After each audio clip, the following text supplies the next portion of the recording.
Hi, this is Dina for Splitcoaststampers. In this video, I've got an easy way to change up a traditional gatefold card. And my finished card is a slimline size, which is really popular right now. My finished card will be 3.5 by 8.5 inches, so I'm starting off by cutting my base to 8.5 by 10.5, just cutting 1/2 inch off a regular sheet of cardstock. And I'm going to score along the long side at 3.5 inches and 7 inches.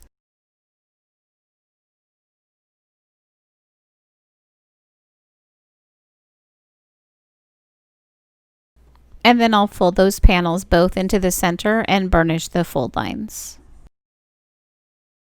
For the next step, I'm going to line up one corner with the opposite end of the score line along the cutting track of my paper trimmer. And when I have those nice and lined up, I'm going to make a diagonal cut across that panel.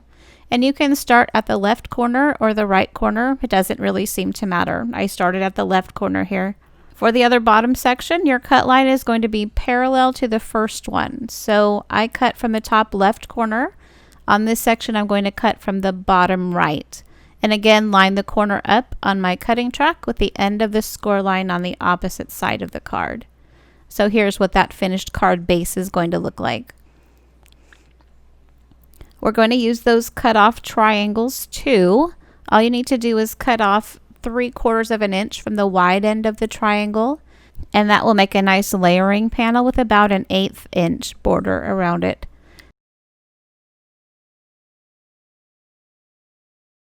So those are the basics for the card base.